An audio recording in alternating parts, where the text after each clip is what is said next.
Good morning, everybody. Welcome to Real Estate Matters. For over 11 years, the voice of real estate in Flagler County in Palm Coast, Florida. Welcome to what I call the quiet side of Florida.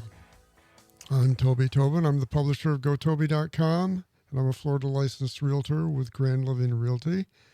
Co-host Anna Maria Long on the other end of the age spectrum from me is at the other end of the counter here in the studio. Hi. How are you doing? Excellent. How are you? Good, thank you. We want to thank our sponsors. The lead sponsor is Veranda Bay. They're a beautiful private developing community of lots and luxury homes along the Intercoastal Waterway with a Flagler Beach address featuring custom homes by Olson, AR Homes by Ruttenberg, ICI Homes, Holbert Homes, Toll Brothers, and Dreamfinders. You can learn all you need to know about that community to encourage you to call one of their sales reps.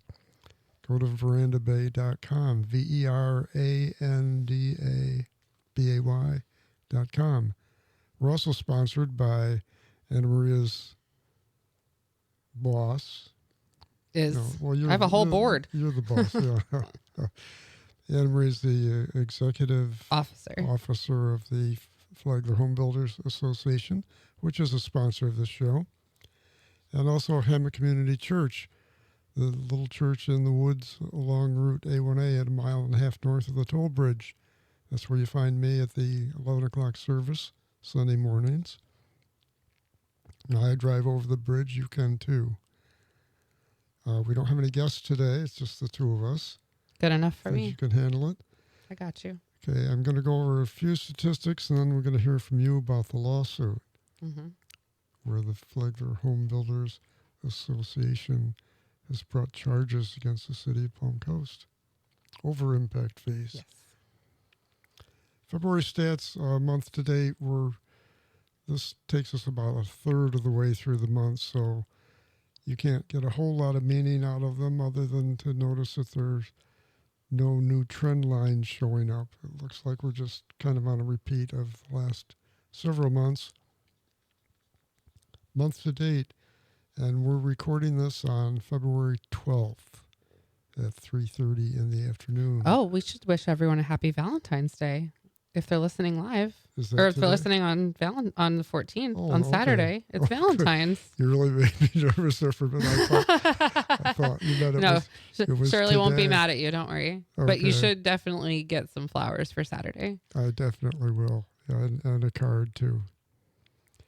Okay, so far this month, 63 single-family homes have been reported as closing sales.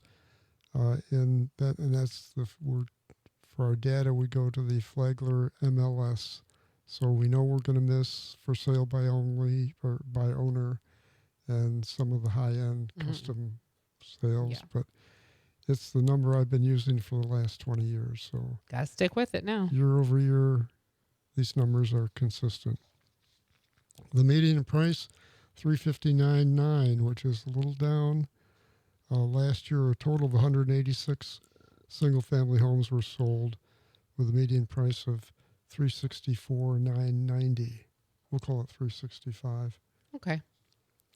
So far, 6 homes have sold in the $250,000 or less class. 4 of those 6 were for cash. The median days on market, 29. Still moving quick. Mm-hmm. And at the other end of the market, the same is true. There are only 2 homes sold so far in the $1 million plus category, but days on market is 20. And one of those 2 was a cash sale.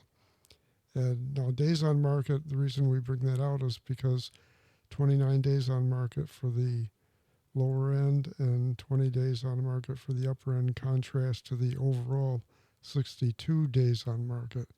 So very different. The activity is at both ends of the market. Obviously, the buyers at the opposite ends of the market are vastly different. Yeah. As is the product. 1,209 homes are listed for sale through the MLS service. That's compared to 1,292 a year ago. So So that's less. The people that Not are more. saying we got all this glitter homes on the market, we don't. This is a very typical number. We're actually below six. Well, depending on what the total sales are, because they're through January and February, they Right. go down, and that affects the inventory, most of inventory, because you're dividing by a smaller number. But we're in the 6 range, which is Healthy. kind of neutral, but neither buyer nor seller. 345 homes are in the pending category, and that's up quite a bit from 273 a year ago. So while the number of homes listed is down somewhat, the number of homes pending is significantly up. So you bounced in here a few minutes ago with news. I did. I asked you I said, what's going on with the lawsuit? And you said, I've got news. I have news. Why So don't you share it? yeah. So we Just we'll a have to, little background. yeah, I have to first. backtrack a little bit. So back in October, the Flagler Home Builders Association, as well as several plaintiffs, filed a lawsuit against the city of Palm Coast alleging a violation of Senate Bill 180, Section 28, as well as constitutional violations of the Florida Impact Fee Act. So there's 2 counts under each of those. That was a 79-page complaint, which you can read that and all other filings on flaglerhba.com/fair fees. And we had our first day in court on Monday, February 2nd. Interestingly, though, just prior to that, on Friday, I guess that would be the 30th, at 12:05 p.m., the city's attorney filed a third iteration of their motion to dismiss And at motion 12:05 p.m. Motion to dismiss The is complaint. fairly standard. It is, yes. 3 of them, though, is not. Right. And neither is submitting one the last day minute. before the hearing. And with that, they also submitted a notice of rehearing to essentially attempt to inform the judge that that is what they wanted heard on Monday at 10:45. Mm-hmm. So we get to court, and also interesting, we had our one attorney, and it was our attorney and myself, and they had 4 attorneys. Seemed like overkill, but whatever. I'm not an attorney. Well, it's not their dollars; it's our dollars. I'm just here to inform, Toby. I'm just spreading the news. That's my job. Go ahead. I am an advocate. So there was some discussion back and forth between councils because it is in fact out of order, what's the term? I'm gonna lose it now. It's not normal. So it's not normal to file a document, a new motion to dismiss the day before. The judge was displeased because she only saw it at 8:15 that morning, and she said, "Well, what do you want to do here? It's out of the civil procedures. That's what it is." And the city said, the city's attorney, I say the city, if I catch that, it's the city's attorney, said that they would be filing for a continuance if we did not go forward with that third iteration of the motion to dismiss. However, our attorney had already prepared to argue that third motion, which we went ahead and did. It alleged some new, completely different things than the 2 previous iterations. So those were addressed in this order on the motion to dismiss. And because the judge had not been able to read that yet, she made what I think was a very smart decision to not rule from the bench that day. Mm-hmm. She wanted to actually read through everything. And there's a lot of documents that are submitted with this, and it is a very interesting case, and it's very detail oriented, and there's a lot of case law that we reference in it. So today, on the 12th, so 10 days later, We got our ruling. we got our ruling. So in short, It's order granting in part, denying in part defendant's motion to dismiss plaintiff's amended complaint. So on our end, the Home Builders Association, we have to make an amendment to our original complaint, which is to clarify the standing of the association. Our plaintiffs have plenty of standing, and by law, and by so both by statute and by case law, the association has standing. So we've already actually done it and should be filed by the time this show airs. Are clarifying section 1.1 of our suit to show that we do have standing, to essentially outline or to show that we have our purpose and what we do gives us reason to sue on behalf of the members. But the complaints that are the reasoning that the city's attorney wrote up for why our entire suit should be dismissed were all ruled to be. So what's the next step? So our next step is on Thursday, the 19th, we will be in court again for our final summary judgment hearing and hearing on our injunctions. Okay, and just to go back, impact fees are something that have always been somewhat controversial, but they have a good, warm, fuzzy feeling about the way they're named, and growth should pay for itself, and that's the whole impact that the new person, the new home puts on the community. Right, and that is true when they are calculated correctly. And when they're used correctly, nexus, right? Yeah, when there's a dual rational nexus, they're not inherently bad. No, and I'm not against them, and I know that the Home Builders Association, we've openly gone to City Council in Palm Coast and said, yes, support. We need you need the funding. They have to be correct, and what this lawsuit really is saying is that. The state passed some legislation recently that put some limits on raising impact fees. That's on the SB 180, yeah. And that was one of the things that the city attorneys were fighting against, saying that there's pending legislation regarding SB 180. And there are some glitch bills out there. That's not untrue. However, none of the glitch bills out there, we read through them.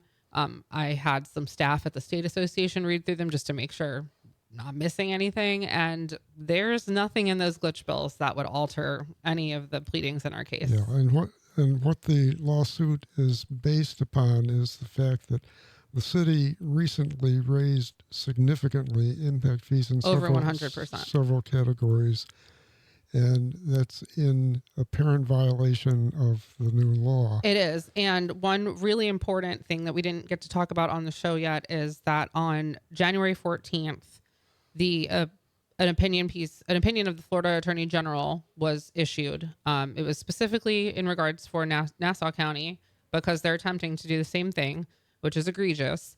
The opinion piece provides in summary that an increase in population in and of itself does not warrant the extraordinary circumstances necessary for an assessment of impact fees in excess of the statutory cap under Florida's Impact Fee Act. Period. And I'll finish before break with the Florida Impact Fee Act is not new. Okay, good. Stick around with us. There's Don't go more. away, folks. We'll be right back.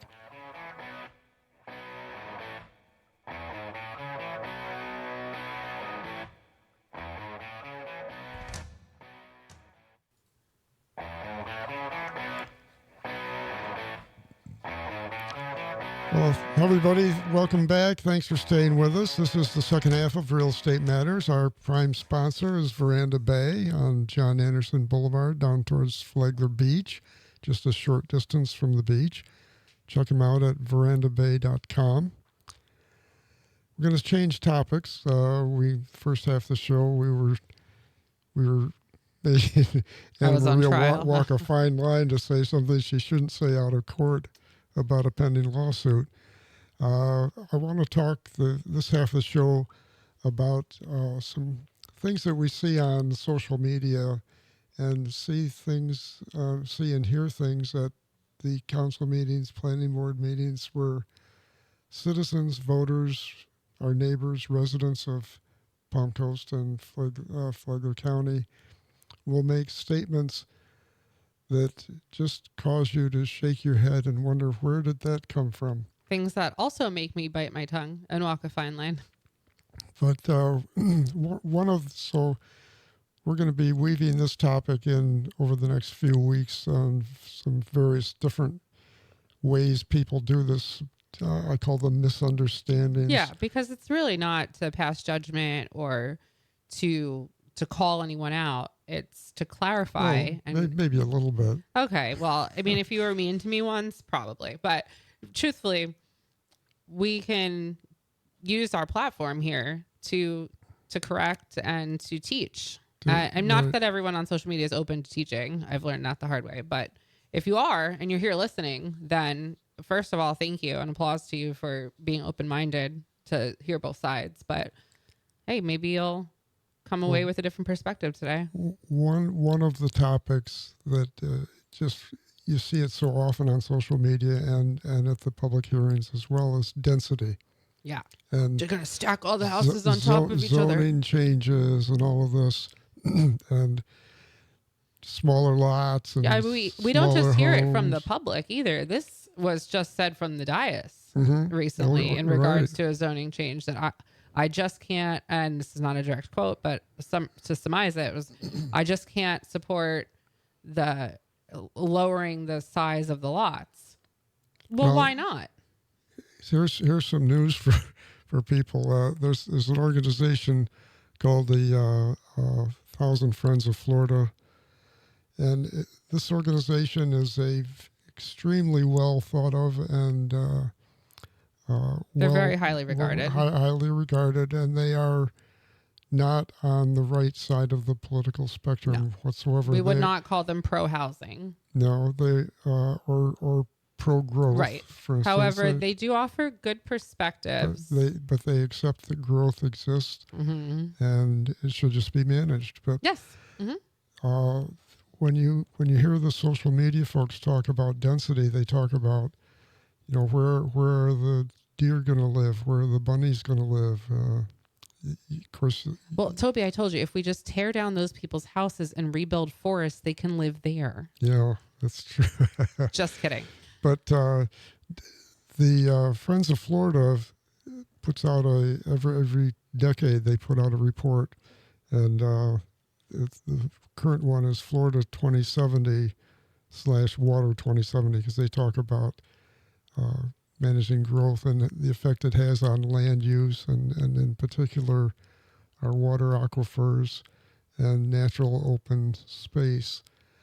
And they're we'll be going over some of their studies, but if you look at all of these recent communities that have been approved, and some of them have been rezoned because that's the nature. You take raw land, you don't have raw land sitting there that's got stakes in the ground showing where the next house is going to be built. Definitely not. You have to go in and go through all kinds of studies. You have to study the soil. Right. And then you find out the soil basically tells you what you can do with it. Right. And then you find out that, well, heck, half of this land is not buildable. Yes. Yeah. Well, that half is a good place for the deer to live. Yeah. It's a great place. They love it there. So, but if you look at the Palm Coast Code, they have several classifications for single-family residential housing.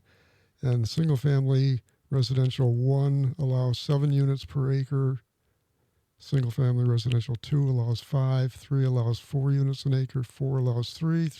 5 allows 2. And multifamily, there are 2 classifications for multifamily. 1 allows only 8 units per acre, and the other one allows a maximum of 12 units per acre. So, but in the real world, people envision 7 per acre across all 100 acres of the parcel, and they don't understand that only 15 acres may be developable. Yeah. So the overall density is 7 per acre, but you can put maybe 12 per acre over in this cluster of upland. Right. And you're actually leaving so much green space. And most of the communities, in fact, I'll put a challenge out there if somebody wants to do some homework. I'm tired of doing all the homework. But if they can come Not up it. with a community that exceeds these or even comes close to these allowable densities, I'll invite them to be on the show and I'll pat them on the back in public. But the majority of these communities are in the 1.5 to 3.5 units per acre. Now they may still be single family 1, single family 2 Yeah. zoning, but the actual derived density is way below. And why does that make sense? You have less impact. You don't have to put in as much roadway. You don't have to put as much water and sewer pipes in the ground. You don't need that extensive Infrastructure. All the stormwater management, infrastructure all the gets infrastructure. clustered. It gets clustered, so you leave more land natural. Yeah, and it literally, if we just look at logic for a second and cost, right? Mm-hmm. I mean, everyone likes to call developers cheap and all that. So just look at that for a second. If you don't touch the smaller land, houses so they can put more money in their pockets. obviously. Actually, I mean, they make $1 million on every house, Toby. Come on. Actually, builders make more money on big homes than they do That is true. little ones. But this organization is for conserving land, and this is stuff from their website: protecting our water, building better communities, supporting resilience, promoting better transportation, managing growth. And I'm glad you said transportation, because having a greater or an increase in density, especially when you're talking about sections of a city or a community, it does promote better transportation, promotes more walkability. And that is something that is really, really poor in our entire county. Palm Coast was designed to be driven, and that's by no fault of anyone who's here today. It's probably got the lowest walkability score of any city in the state. Truthfully, yes. When you go to just about any other, downtown area, and I know Town Center is working on developing a new concept of downtown, but you'll be able to do some walking.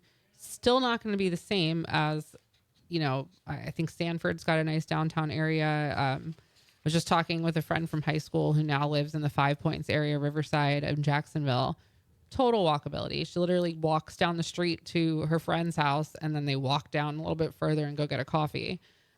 We just don't have that yet. No, we don't. And a couple of things that we're running out of time already, darn it. But a couple of points I want to make. One is that they propose that when new areas are developed, give priority to those areas near existing communities and infrastructure. And just when I read that, think US 1, State Road 100, Town Center, Old Kings Road. Yeah. And if it is getting congested on Palm Coast Parkway, but part of that is the growth along US 1 on the west side of US 1. But there's a parcel on the corner of US 1 and Matanzas Woods Parkway that is all the infrastructure's in the ground to put in a Publix type grocery anchored shopping plaza. And as soon as that is built, and it will be built, and in the near distance or the near future, it'll be built, and that'll take a lot of traffic off Palm Coast Parkway because people. It'll be easier to go to that. It'll be easier to go that than to. People can even hop on 95 to go to that one. Yeah, and the other point I want to make before we close is that when you build say a fast food restaurant with drive-through, that does not create more traffic trips. It doesn't tell the impact fee consultant that. Yeah, but what it does is it shortens, because now you can go to a restaurant that's only half a mile away instead of one that's 2.5 miles away on your way home instead of taking another trip or going opposite direction. Exactly. Well, I think we're going to pick this topic up again next week. Oh yeah, I'm ready. I'm in. Okay, good. All right. We're only got part way. Well, in the meantime, video podcasts of Real Estate Matters are available on gotoby.com. Just click on podcasts on the top navigation bar. Our show notes are included so you can see what we didn't get to on the show. Also on gotoby.com, the Flagler County interactive map of residential developments and subdivisions updated regularly. Got up to 170 pins on that map. Ooh, so definitely filter it out using the little tool on the left. If you have a question or a suggestion for Real Estate Matters or gotoby.com, give me a call. I answer my phone 386-931-7124, or you can email me at toby@gotoby.com. Thanks for being with us today. Come back next week. I'm Toby Tobin, and I approve this show.